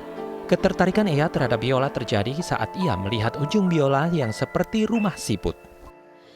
Saya memilih biola karena waktu itu dari kecil, yang waktu umur 5 itu saya masuk ke sebuah sekolah musik sama mama papa. Dan saya waktu itu belum tahu itu namanya biola, cuman saya tertarik dengan ujungnya biola itu yang saya pikir itu adalah rumah siput. Nah, sejak itu saya mulai tertarik belajar biola, didengarkan suara-suara biola dari kaset dan CD-CD yang mama punya, dan akhirnya saya tertarik dan belajar serius mulai dari umur 5 sampai sekarang. Keberhasilan yang diraih Ea hingga saat ini tak hanya karena bakat Ea, tapi juga peran orang tua dalam memahami potensi anak. Jika anak mempunyai potensi seperti itu, tugas kami hanyalah mendukung. Kami tidak memaksakan kehendak untuk belajar ini atau itu, tapi yang kami lihat adalah dia suka dulu. Setelah dia suka, kemudian tugas kami adalah memberikan apa yang dia perlukan. Itu. Tak hanya puas bermain musik selama belasan tahun, Ea kini juga berbagi pengalaman bermusik kepada orang lain melalui buku. Ahmad Fadilah, Kompas TV Bandung, Jawa Barat.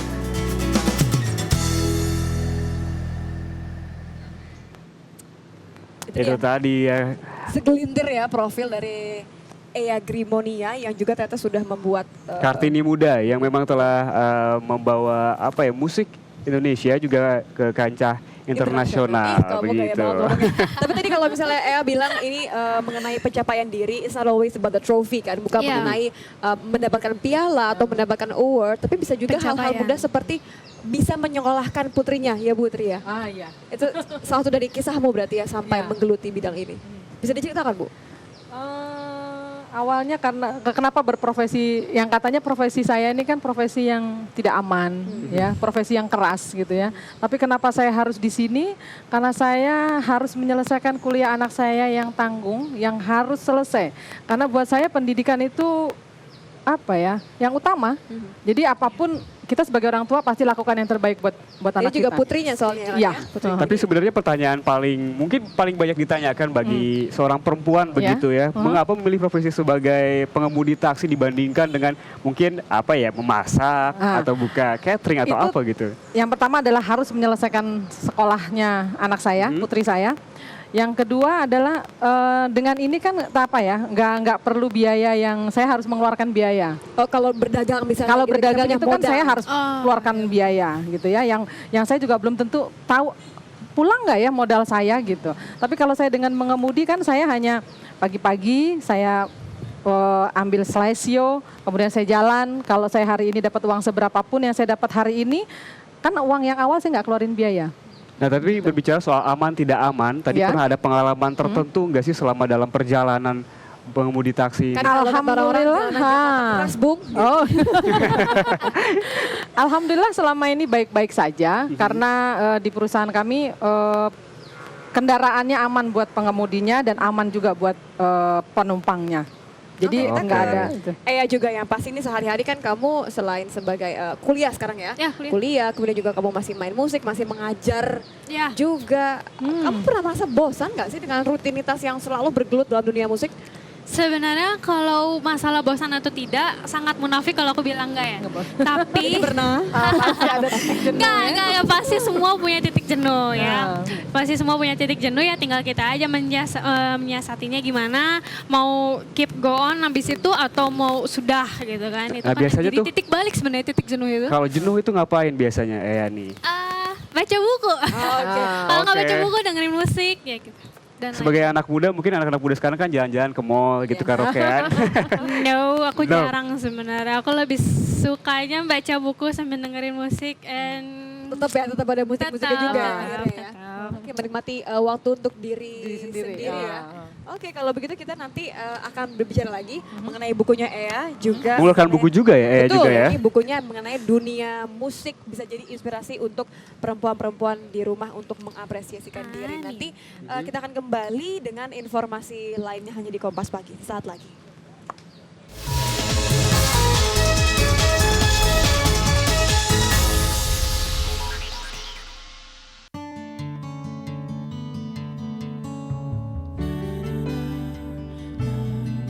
Keturunan diabetes 6 kali lebih beresiko terkena diabetes. Cegah mulai sekarang. Ganti gula Anda dengan Tropicana Slim. Ya, bola ditendang dan gol! Nonton bola nggak komplit tanpa ayam KFC. Beli 2 paket KFC Combo Super Bola, menangkan 5 tiket couple ke Brazil. Atau beragam hadiah menarik lainnya. KFC Road to Brazil. Cuma KFC yang bisa begini. Ya, bola ditendang dan gol! Nonton bola nggak komplit tanpa ayam KFC. Beli 2 paket KFC Combo Super Bola, menangkan 5 tiket couple ke Brazil. Atau beragam hadiah menarik lainnya. KFC Road to Brazil. Cuma KFC yang bisa begini.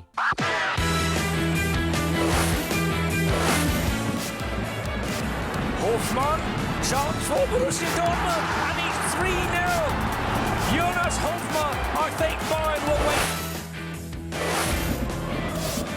Royce. Mkhitaryan, and Borussia Dortmund take the lead. And it's Henrik Mkhitaryan. Son, this game's alive. Good ball forward and a fantastic strike for the 2-0. Van.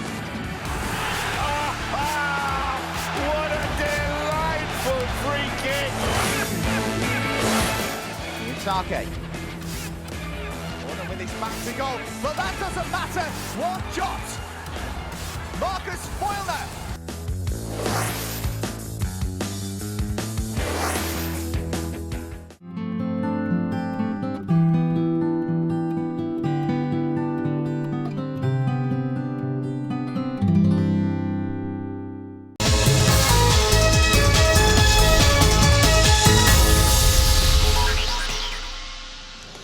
Saudara, selamat pagi untuk Anda yang baru saja bergabung bersama kami. Berikut kami hadirkan topik-topik utama harian Kompas. Tim penyelamat terus mencari korban tenggelamnya kapal feri Sewol yang tenggelam pada hari Rabu lalu. Sebuah kapal laut serbu amfibi milik Angkatan Laut Amerika Serikat USS Bonhomme Richard turut membantu evakuasi korban kapal feri Sewol yang terbalik di perairan Korea Selatan. Hingga kini 32 korban tewas berhasil ditemukan oleh tim penyelamat. 2 orang tewas dan 1 korban lainnya menderita luka bakar akibat ledakan bom mobil di daerah Manama, Bahrain. Seorang saksi mata mengatakan ledakan terjadi sebanyak 2 kali dengan rentang waktu dan lokasi yang berdekatan. Teror bom semakin meningkat seiring konflik berkepanjangan antara kelompok Syiah dan Sunni. Massa yang diduga simpatisan salah satu partai politik mengepung kantor Kecamatan Cianjur Kota saat penghitungan hasil pemungutan suara ulang dilakukan. Massa merusak fasilitas kantor dan mengepung 3 anggota PPK yang dituduh melakukan penggelembungan suara. Petugas polisi segera mengamankan lokasi dan petugas PPK yang dikepung. 7 korban tewas akibat terbaliknya kapal motor di Larantuka, Flores Timur, Nusa Tenggara Timur dimakamkan secara massal. Meninggalnya para korban ini menjadi pukulan berat bagi para keluarga. Pemakaman didahului misa arwah yang dipimpin oleh Uskup Larantuka. Isak tangis keluarga korban tewas pun tak terbendung. Direktur Jenderal Pautni Kementerian Pendidikan dan Kebudayaan akan menutup TK-JIS karena tidak memiliki izin. Pihak Ditjen Pendidikan Anak Usia Dini menemukan sejumlah pelanggaran terkait izin pendirian TK-JIS. Selain itu, tenaga mendidik yang kebanyakan warga asing juga dipertanyakan. Kurikulum yang dipakai TK-JIS pun tidak sesuai dengan kurikulum Indonesia, seperti tidak adanya mata pelajaran bahasa Indonesia dan mata pelajaran agama.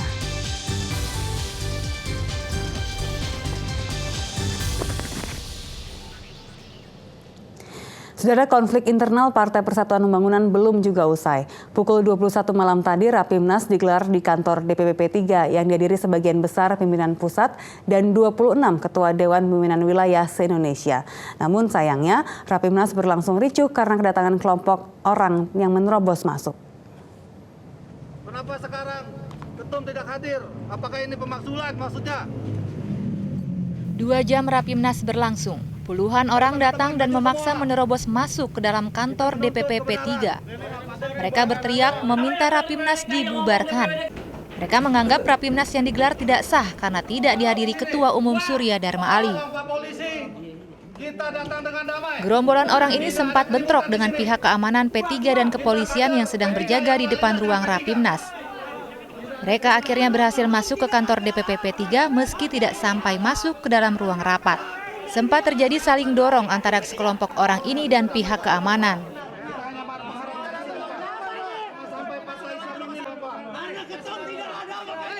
Rapimnas P3 digelar tanpa kehadiran Ketua Umum Surya Dharma Ali. Keputusan menyelenggarakan Rapimnas diambil dalam rapat harian yang digelar pengurus P3 pada Jumat kemarin. Tujuan dari Rapimnas ini adalah untuk menyelesaikan konflik internal di tubuh P3. Tim Liputan Kompas TV. Meski sempat diwarnai kericuhan, Rapimnas P3 semalam berlangsung tuntas dengan keputusan yang cukup mencengangkan. Rapimnas memutus untuk memberhentikan sementara Surya Dharma Ali dari kursi Ketua Umum P3. Rapimnas yang berlangsung selama 5 jam dan dihadiri petinggi partai serta 26 ketua Dewan Perwakilan Wilayah resmi memberhentikan sementara Surya Dharma Ali dari kursi Ketua Umum P3. Hasil rapat pengurus harian Dewan Pimpinan Pusat Partai yang dilaksanakan pada Jumat 18 April 2014 untuk menegaskan salah satu atau beberapa di antaranya adalah P3 belum menentukan koalisi kepada partai dan capres manapun, termasuk partai Gerindra dan Capres Prabowo Subianto yang kemarin disampaikan dukungannya oleh Ketua Umum. Selain itu, Rapimnas juga menetapkan Wakil Ketua Umum P3 Emron Pangkapi mengisi posisi Ketua Umum. Rapimnas juga memutuskan P3 akan menyelenggarakan Musyawarah Kerja Nasional ketiga pada 23 April mendatang. Selain itu, hasil Rapimnas juga memutuskan pemecatan yang dilakukan oleh Suryadama Ali terhadap 6 orang kader P3 dinilai tidak sah karena tidak sesuai dengan prosedur di dalam partai. Dan kita masih akan menyelenggarakan permusyawaratan berikutnya dalam bentuk musyawarah kerja nasional untuk menentukan pasangan koalisi Partai Persatuan Pembangunan dan juga Capres Partai Persatuan Pembangunan. Kemudian yang kedua, menganulir seluruh surat keputusan yang telah diterbitkan secara tidak sah atau tidak pernah mengakui ada seluruh keputusan pemecatan yang diterbitkan secara tidak sah terhadap sejumlah nama fungsionaris partai, baik yang diberhentikan sebagai anggota maupun diturunkan atau dirotasi jabatannya, sehingga semua fungsionaris partai berada pada posisi status quo, baik Bapak Suharso Monoarfa maupun Saudara Musyafa Nur, mungkin bisa angkat tangan Pak Musyafa. Kemudian Saudara Fadli Nurzal, Ketua Sumatera Utara. Kemudian Ketua Sulawesi Selatan, Saudara Amir Uskara. Dan juga Ketua DPW Jawa Barat, Saudara Rahmat Yasin. Kisruh di tubuh P3 berlanjut seiring dukungan Surya Dharma yang semakin gencar kepada Prabowo Subianto. Tindakan Surya Dharma ini dianggap menyalahi hasil Mukernas P3. Keputusan mengadakan Rapimnas Sabtu malam tadi seolah dilakukan tergesa-gesa. Dipercepatnya Rapimnas diakui internal partai karena dinamika kondisi politik di tubuh partai berlambang Ka'bah ini. Lantas, bagaimana Surya Dharma Ali menanggapi hasil Rapimnas ini? Tampaknya bola panas di tubuh P3 masih akan terus bergulir. Tim Liputan Kompas TV Jakarta. Saudara, dialog bersama sosok-sosok perempuan inspiratif masih akan berlangsung bersama Nitya Anissa dan Yan Rahman di BBC Palmera Selatan. Silakan Nitya dan Yan. Jadi kalau saya baca-baca nih, ini bukunya Ea nih bagus banget. Sebenarnya saya pengagum alat musik satu ini, biola, cuman dari dulu kenapa saya gak pernah bisa ya? Apa gara-gara latihannya kurang atau gimana ya? Benar. Nanti kita akan tanya lagi sama Ea dan juga Putri, kira-kira bagaimana inspirasinya mereka untuk melakukan, menyuarakan rasa mereka dan merasa menghargai diri sendiri. Tapi nanti usai jeda kami akan kembali sesaat lagi.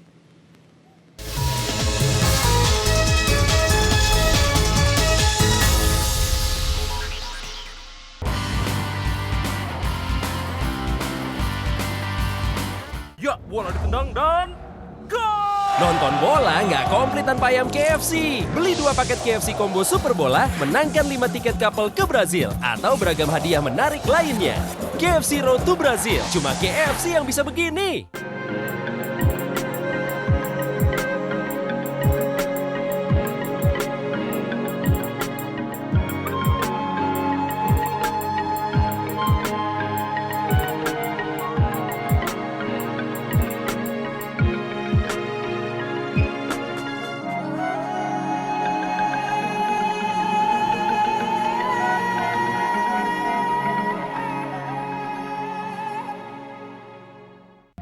Indonesia Super League.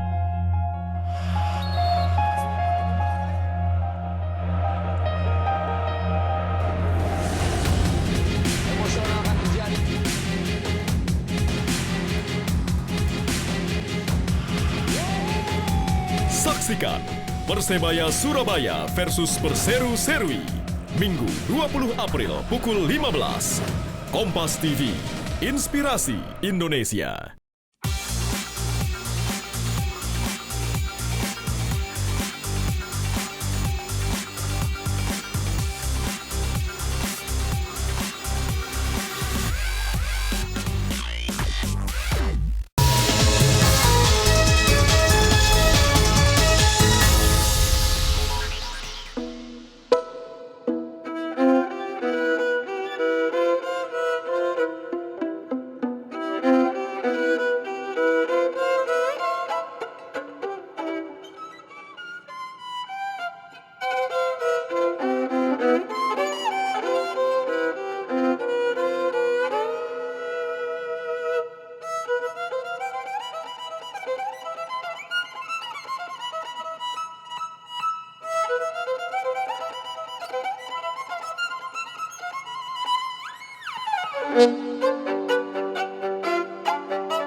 Luar biasa, ini lagu daerah ya, Janger ya. Standing ovation nih kalau begini ya. Standing ovation. Luar biasa tadi.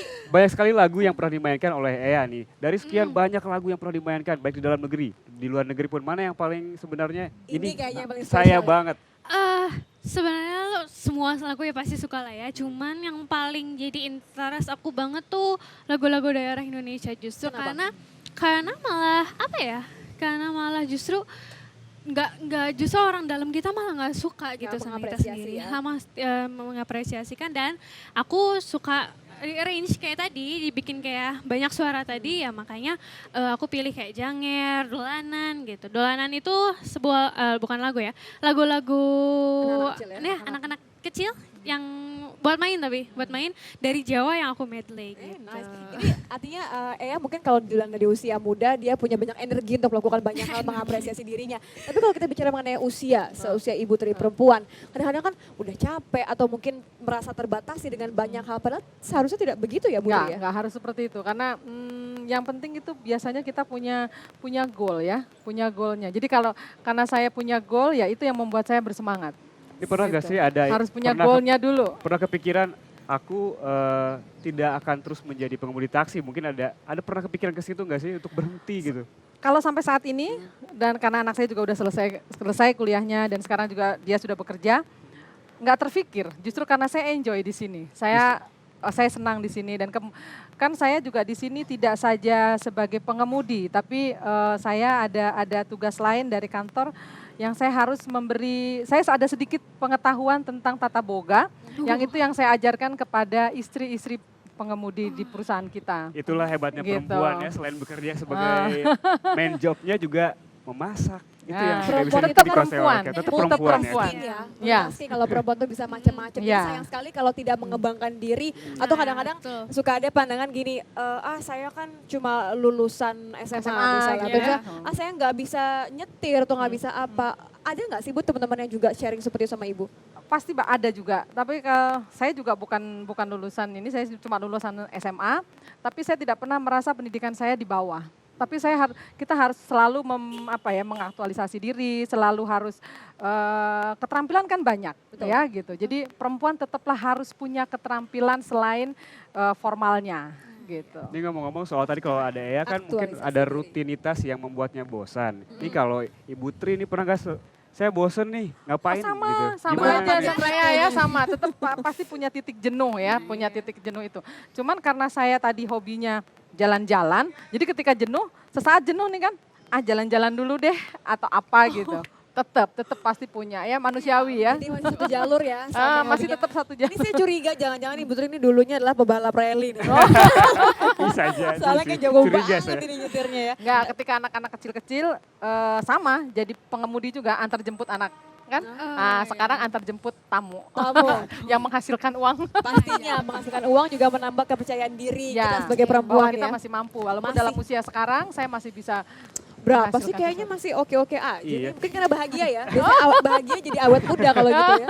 Itu resepnya ya. Tapi ngomong-ngomong selama menjalani profesi ini, pernah nggak sih ada komplain sebelumnya dari anak-anak gitu, Mama nih. Awalnya begini, iya, gitu. awalnya iya. Terutama yang kecil itu bukan komplain, tapi dia gini, nggak ada, maksudnya yang lain boleh gitu. Nggak malu, tapi bukan anak saya malu, tapi lebih kepada dia menjagakan ibunya, khawatir dengan ibunya kan karena di jalan apa gitu.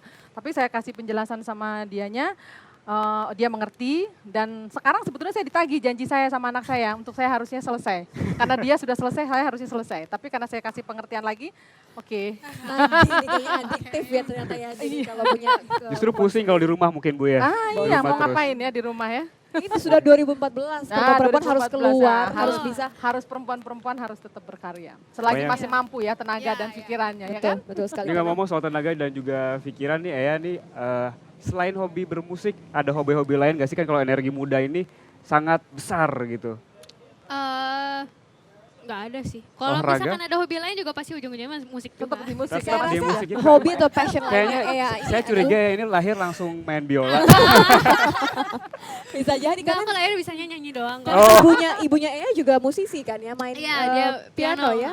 Dan saudara laki-lakinya Ea juga main Main drum. drum. Jadi memang Drum dan sudah cello. Oh, memang sudah kental darah, dengan sudah darahnya dalam musik ya. keluarga. Tapi kalau dibilang dari selain musik, passionnya Ea saya rasa ini adalah menulis. Bisa diceritain Ea? Ya. Kenapa menulis? Kenapa menulis buku? Sebenarnya karena aku ngerasa terlalu banyak pemikiran di dalam otak aku, tapi kalau aku jelasin secara verbal itu mungkin malah jadi nggak jelas pikirannya dan tidak tersampaikan dengan baik kan. Jadi akhirnya ya sudah saya memutuskan Memilih untuk menulis buku artinya. aja. Karena awalnya kan saya nulisnya dari blog gitu, baru jadi buku deh. Ada kesulitan dalam menulis buku ini, merampungkannya? Ada karena saya tidak baik bahasa Indonesianya jadi. Tapi ini buku yang Pakai cukup Google Translate. cukup menarik dalam arti ini bukan hanya mengenai musik, keindahan musik, tapi juga Ada ada komik. sejarahnya. Iya, sejarah kemudian tentang juga musik, sejarah tentang instrumennya juga. penjelasannya kenapa Penjelasan logis kenapa misalkan kayak kenapa kita bisa suka satu lagu tertentu. Ada yang mendampingi dalam menulis buku ini apa sendirian? Banyak, mama, papa, terus editor. dan Kalau- buku ini juga termasuk adalah CD-nya. Ya, trio ada, dengan ada, dengan jadi mama dan di juga dalam, adik ya di sini. Tapi kalau saya penasaran nih, untuk menjadi Ea yang sekarang ini bukanlah hal yang mudah mungkin buat beberapa perempuan lain. Sebenarnya siapa sih orang yang paling berpengaruh dalam hidup Ea hingga menjadikan Ea seperti sekarang ini? yang di atas sudah pasti karena udah ngasih bakat ke aku, terus mama, papa yang udah mengembangkan dan mensupport banyak, dan juga pihak-pihak lain yang guru misalkan, guru yang udah ngajarin aku, dan pihak-pihak lain yang nggak bisa aku sebutin lagi. Kalau begitu terima kasih. Ada satu terakhir Ibu Tri boleh berbagi kepada perempuan-perempuan di rumah, kira-kira apa yang harus dilakukan supaya kita ini bisa menjadi perempuan yang mandiri dan Saya rasa aktualisasi gini, diri tadi. dalam hidup itu lakukan yang terbaik yang kita bisa. Seperti saya prinsip saya gini, sekarang saya tuh mengibaratkan hidup ini sebagai panggung sandiwara, yang hari ini saya harus jadi pengemudi taksi. Dan saya berperan harus menjadi yang terbaik supaya dapat piala citra. Nah gitu, jadi ya Piala Citra versi Ibu ya? versinya pekerjaan saya kan gitu. Selalu Jadi aktornya melakukan kan gitu. yang Sekarang terbaik. perannya jadi pengemudi taksi kan gitu. Jadi lakukan yang terbaik, yang apa yang kita bisa, jangan pernah mengeluh. Karena mengeluh tidak akan pernah menyelesaikan persoalan. Setuju sekali. Terima kasih Bu Tri, terima kasih ya. Terima kasih, Sukses Duduk. terus untuk dua-duanya, semoga Tuhan Betul-betul menyertai Kartini masa kini yang memperjuangkan hidupnya juga dan juga, loh. Saya iya, juga. termasuk kamu. Saya juga tidak lupa untuk menyebutkan ya. Dan juga Dian ya. Dian tadi yang studio tadi ya, studio. kita Tapi akan pamitkan Dian. sayang sekali, tapi banyak inspirasi yang kita dapatkan hari ini soal perempuan, dan juga kita menyambut Hari Kartini esok. Hari Kartini tidak selalu harus dengan berkebaya dan juga hal-hal yang kolot, tapi juga dengan hal-hal modern seperti narasumber kita Semangat kali ini. Kartini yang harus kita usung sampai akhir nanti. Dan Baik kalau berani gitu, menyuraikan pikiran. saya Niti Anissa. Saya Yan Rahman, dan juga ada narasumber kita yang akan perform kembali. Terakhir ya, ini lagunya keren sekali, Michael Jackson, Smooth Criminal. Silakan, Ea. Sampai jumpa.